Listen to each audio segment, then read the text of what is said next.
केंद्र राज्य संबंध तक हमने सबसे पहले आपको विधायी संबंध पढ़ा दिया, देखो प्रशासनिक संबंध। प्रशासनिक संबंध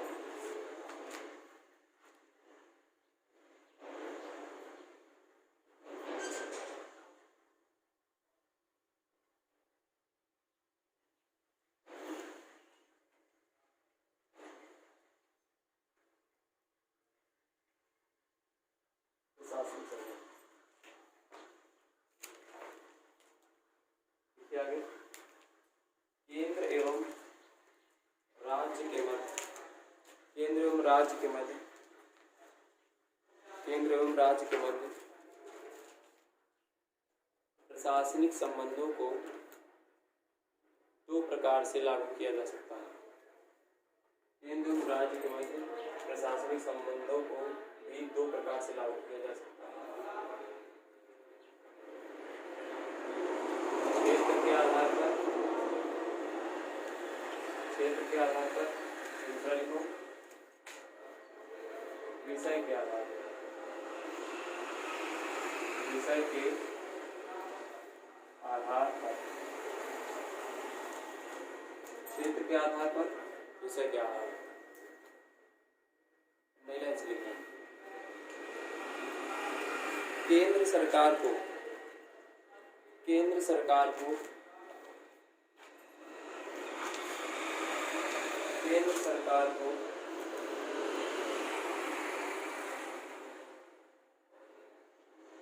केंद्र सरकार को संपूर्ण भारत क्षेत्र, संपूर्ण भारत क्षेत्र में, केंद्र सरकार को संपूर्ण भारत क्षेत्र में प्रशासनिक नियम या प्रशासन लागू करने का अधिकार है। संपूर्ण भारत क्षेत्र में प्रशासन लागू करने का अधिकार होता है।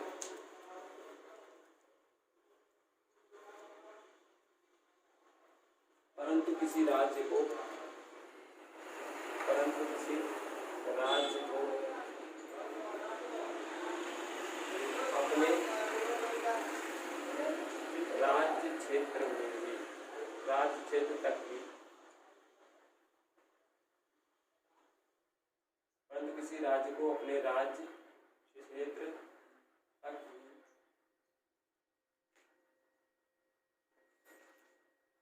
प्रशासन लागू करने का अधिकार होता है। प्रशासन लागू करने का अधिकार होता है। प्रशासन लागू करने का अधिकार होता है। अब हेडिंग डाल दीजिए, इधर लिखिए विषय क्या है, विषय हेडिंग डाल दीजिए विषय क्या है।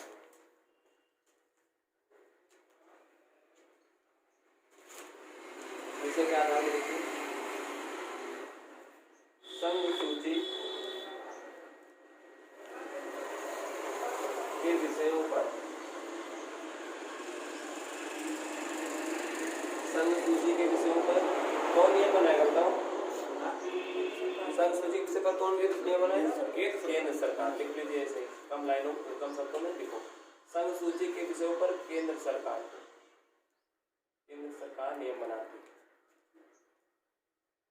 राज्य सूची के विषयों पर, राज्य सूची के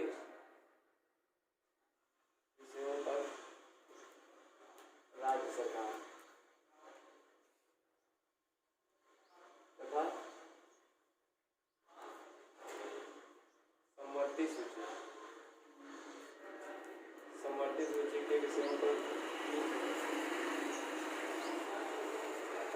समवर्ती सूची के विषयों पर कौन बना दे? केंद्र और राज्य दोनों।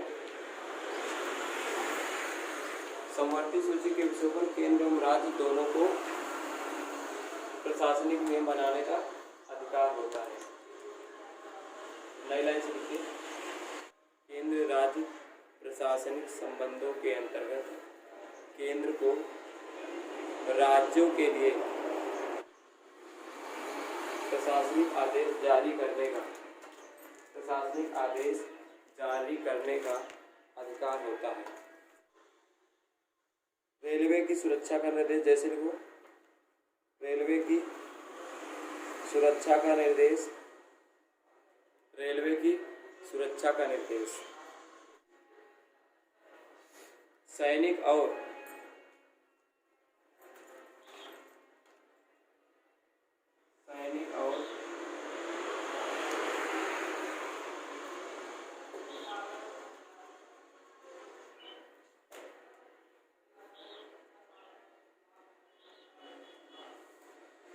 राष्ट्रीय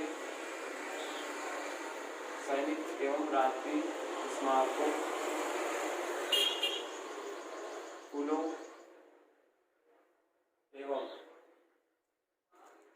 एवं नदियों के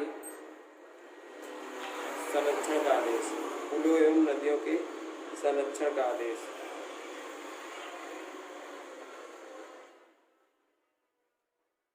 यदि कोई सरकार इन निर्देशों का पालन नहीं करती है, बहुत इंपॉर्टेंट लाइन लिखना, आप यहाँ से इंपॉर्टेंट कर लीजिए। यदि कोई सरकार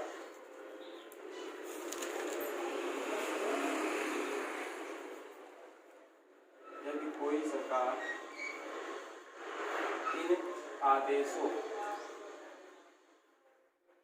का पालन करने में विफल रहती है,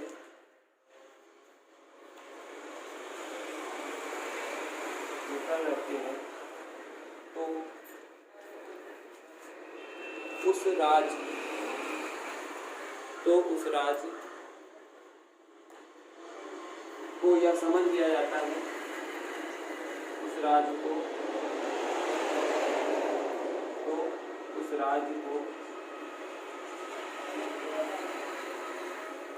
यह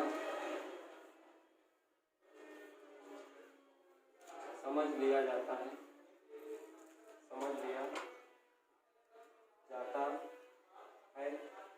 कि उस राज्य में शासन व्यवस्था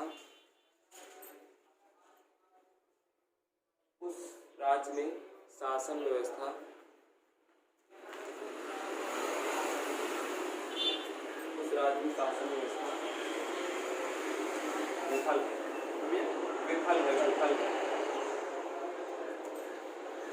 उस राज्य में शासन व्यवस्था विफल है। उस राज्य में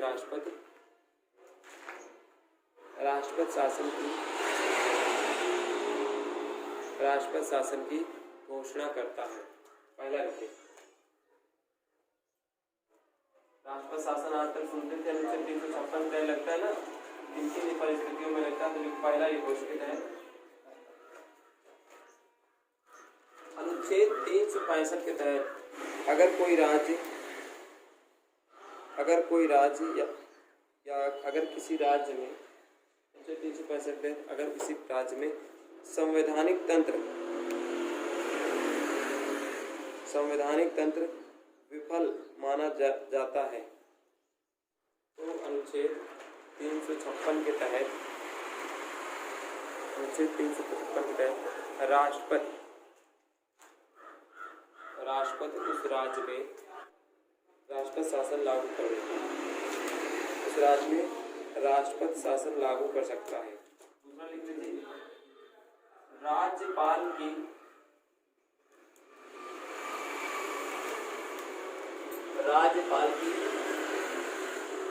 अनुमति पर भी राज्यपाल की अनुमति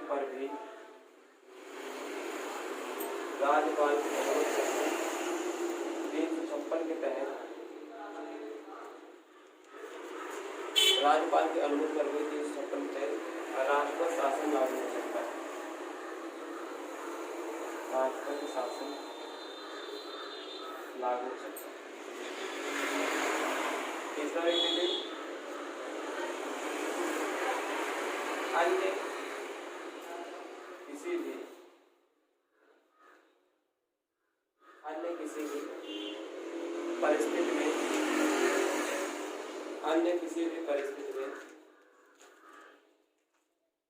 भी परिस्थिति में 356 के तहत अन्य किसी भी परिस्थिति में 356 के तहत राष्ट्रपति शासन लग सकता है।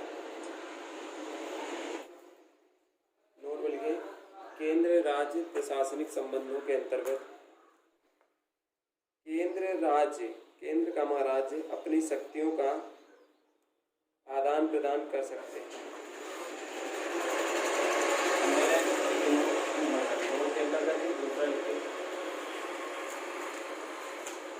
केंद्र राज्य प्रशासनिक संबंधों के अंतर्गत 3 प्रकार की लोक सेवाओं का वर्णन मिलता है। पहला लिख लीजिए, अखिल भारतीय सेवा। अखिल भारतीय सेवा, अखिल भारतीय सेवा। लिख लीजिए केंद्रीय सेवा, केंद्रीय सेवा। एक लिख लीजिए राज्य स्तरीय सेवा।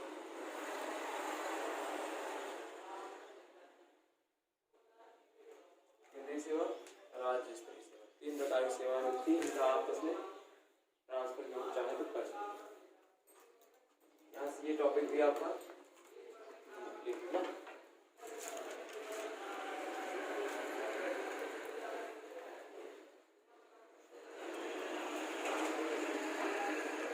बस ये लिख लीजिए, कल से केंद्र राज्य संबंध के अंदर लिखिए केंद्र राज्य वित्तीय संबंध। केंद्र राज्य वित्तीय, हाँ, केंद्र राज्य। पीछे कॉपी में देखेंगे तो पहले कल जो लिखाया उसमें आपको 3 हेडिंगें पड़ी। वित्तीय संबंध,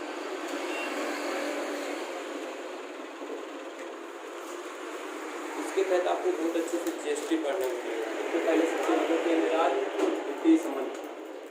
देखिए, केंद्र एवं राज्य के मध्य,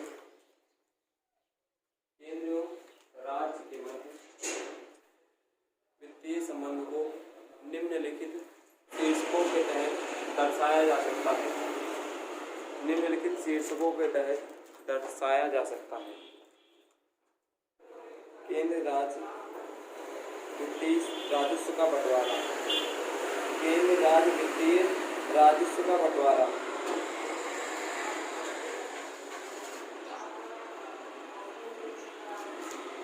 केंद्र राज्य वित्तीय राजस्व का बंटवारा। आरोपण, देखो ये शीर्षक है, आरोपण, संग्रहण,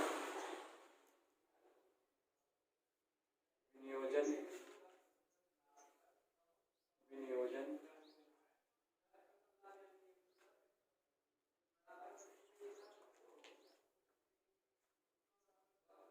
और संबंधित क्षेत्र।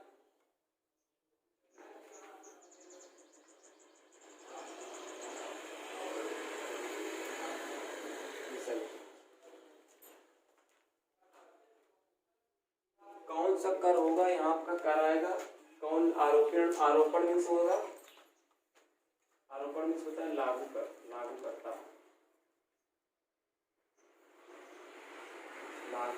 कौन लागू करेगा। संग्रहण मीन्स होता है इकट्ठा करता। कौन इकट्ठा करेगा। विनियोजन मीन्स होगा किसके पास जाएगा, किसको प्राप्त होगा।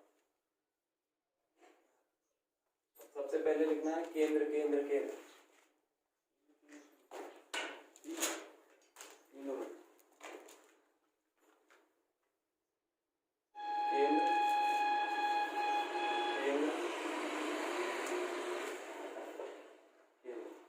आगे वाला भी नहीं, फिर वो राज्य, राज्य, राज्य।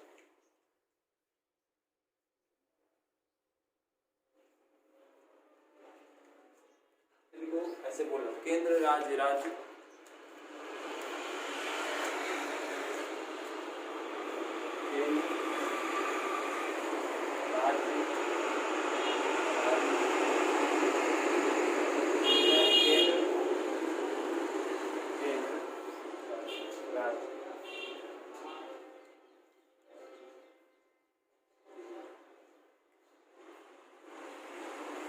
केंद्र केंद्र केंद्र राज्य, केंद्र केंद्र और केंद्र राज्य। अब ये चीज तुमको याद नहीं करनी है, तो कोई सोचेगा कुछ मंत्र जैसा पढ़ रहा है ना, केंद्र केंद्र केंद्र राज्य राज्य राज्य केंद्र राज्य राज्य केंद्र केंद्र राज्य ना, केंद्र केंद्र राज्य राज्य ना, ऐसे पढ़ोगे घर में लोग सोचेंगे पढ़ रहे हैं कि मंत्र मार है ना। अब आगे लिखना है, जैसे लिखो, अब केंद्र लगाएगा, केंद्र वसूली करेगा और जाएगा भी केंद्र को। एग्जाम्पल लिखो, संबंधित विषय जैसे इनकम टैक्स, इनकम टैक्स। आपने देखा होगा प्रत्येक व्यक्ति है अगर गवर्नमेंट जॉब करता है या प्राइवेट अच्छी जॉब करता है तो उसके ऊपर एक सीमा के ऊपर इनकम टैक्स लगता है। लगाएगा कौन? केंद्र। इकट्ठा कौन करेगा? लेने वाले भी केंद्र के अधिकारी होंगे। जाएगा किसके पास? केंद्र के पास। राज्य राज्य राज्य, जैसे मनोरंजन का, जैसे वो मनोरंजन का अभी हाल में सब समाप्त हो गए हैं, जीएसटी लागू, लेकिन समझाने के बता रहे मनोरंजन का, मनोरंजन का। और केंद्र राज्य राज्य में लिखो एक दो एग्जाम्पल, जैसे रेल भाड़े और माल भाड़े का।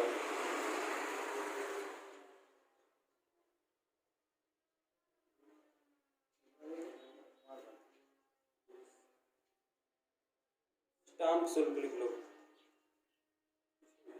3 नंबर में लिखो, केंद्र राज्य राज्य में स्टाम्प शुल्क। केंद्र वसूल लगाएगा, राज्य वसूलेगा और राज्य को ही जाएगा, है ना। फिर 4 नंबर में लिखिए माल भाड़े पर कर,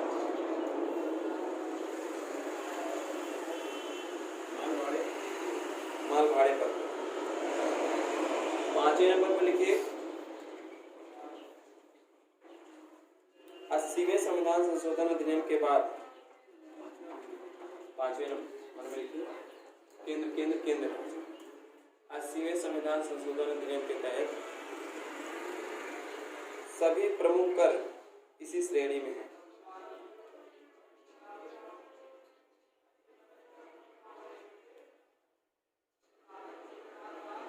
अब नोट लिखिए, 80वें संविधान, नोट लिख लो, आ जाएगा उसमें। 80वें संविधान संशोधन अधिनियम, 80वें संविधान संशोधन अधिनियम 2000 के तहत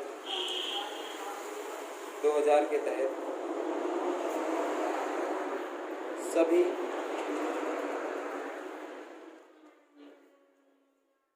आयकर, सीमा शुल्क,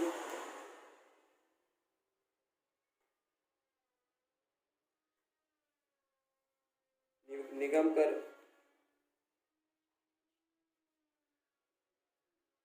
आदि सभी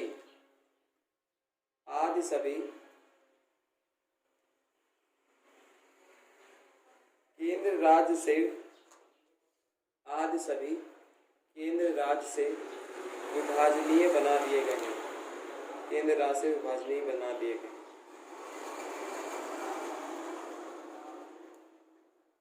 विभाजनीय बना दिए। देखो पहले कर की प्रणाली ये लगती थी हमारे यहाँ, लेकिन अब बदल गई है। अब एक प्रणाली, अब एक ही कर चलता ना, सिर्फ जीएसटी, अब जीएसटी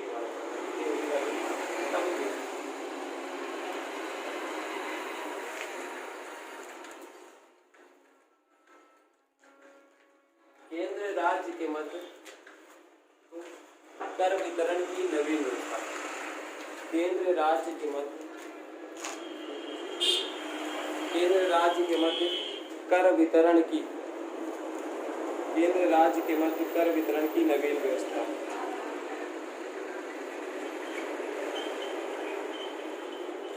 केंद्र राज्य के मध्य कर वितरण की नवीन व्यवस्था।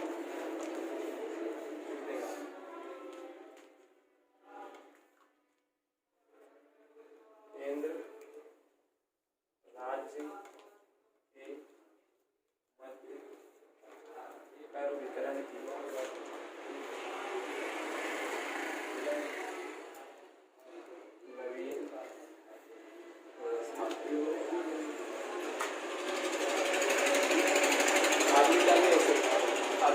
है GST। ब्रैकेट में लिखेंगे वस्तु एवं सेवा कर, वस्तु एवं सेवा कर, आप लिख के निशान खिलाओगे। 101वें संविधान संशोधन अधिनियम, 101वें संविधान संशोधन अधिनियम के तहत वितरण कर वितरण की नई प्रणाली, कर वितरण की नई प्रणाली,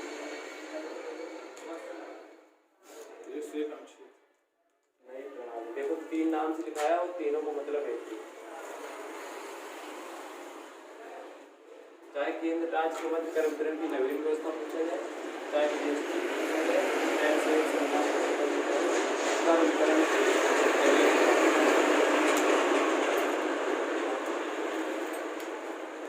नई लाइन लिखे।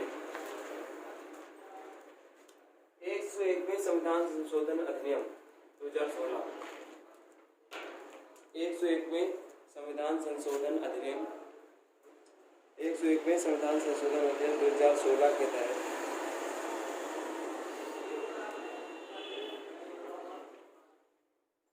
अप्रत्यक्ष कर में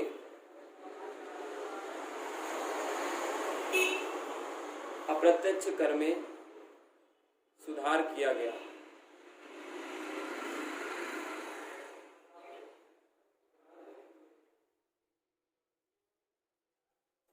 अप्रत्यक्ष कर में सुधार किया गया और GST वस्तु एवं सेवा कर नाम से एक नया अप्रत्यक्ष कर, GST नाम से एक नया अप्रत्यक्ष कर, एक नया अप्रत्यक्ष कर संपूर्ण भारत में लागू किया गया। इसके तहत पूरा देश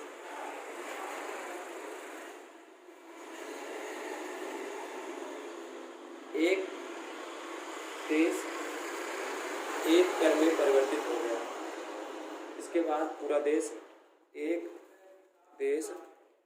कर में परिवर्तित हो गया।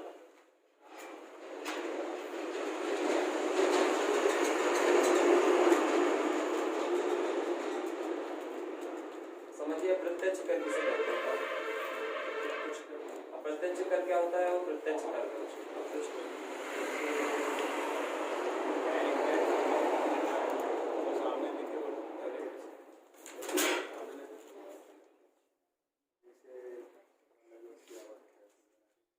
डायरेक्ट टैक्स और इनडायरेक्ट टैक्स किसे कहते हैं? अप्रत्यक्ष कर इसे कहा जाता है, जैसे सुनो, जिस कर को किसी दूसरे के ऊपर आरोपित किया जा सके, क्या कहलाएगा? अप्रत्यक्ष कर। जैसे कि एक कंपनी है और कंपनी ने 10 रुपए का लक्स साबुन बनाया और कहा कि भैया आपके ऊपर अब 20% जो है बिक्री कर लगेगा। तो मतलब 10 वाली चीज 10 दो कितने को 12 हो जाएगी, नहीं हो जाएगी? 10 रुपए वाला साबुन 20 रुपए का टैक्स जोड़ दिया, हो गया मतलब 12 रुपए। लेकिन कंपनी के ऊपर टैक्स लगाया गवर्नमेंट ने और कंपनी ने क्या कर दिया, लक्स साबुन का दाम बना दिया 12 रुपया और बिक्री कर लगाया गया मान लीजिए, तो बिक्री कर वाले ने भी कुछ जोड़ दिया 12.5 कर दिया। तो वो वहीं से लिख के आने लगा कि 12.5 रुपए लगा सबसे पहले कंपनी के ऊपर एक्साइज कर उत्पाद शुल्क, फिर बिक्री कर लग गया, हो गया 12.5 रुपए दाम। लेकिन ना तो कंपनी ने दिए ना तो बेचने वाले लाला सेठ जैसे किसी या चौहान जैसे दुकान वालों ने दिया किसने? जो खरीदने आए हम और आप, कहा कि 12.5 रुपए का साबुन है। तो यह प्रत्यक्ष कर हो गया ना, कर लगा हमारे ऊपर, लेकिन घूम के कहाँ से लगा? प्रत्यक्ष कर जिसको किसी दूसरे के ऊपर आरोपित न किया जा सके, जैसे इनकम टैक्स है, अब प्रताप सर हैं, उनके ऊपर इनकम टैक्स आता है, ये चाह के भी किसी के ऊपर आरोपित नहीं कर सकते, जिसके ऊपर लगेगा सीधा लगेगा। तो एक लाइन में अगर समझना चाहो तो अप्रत्यक्ष कर वह कर जो किसी दूसरे के ऊपर आरोपित किया जा सके। अप्रत्यक्ष कर और प्रत्यक्ष कर जो दूसरे के ऊपर आरोपित न किया जा सके। बस इतना कर देते हैं, क्वेश्चन लिख दो फिर आगे बढ़ो।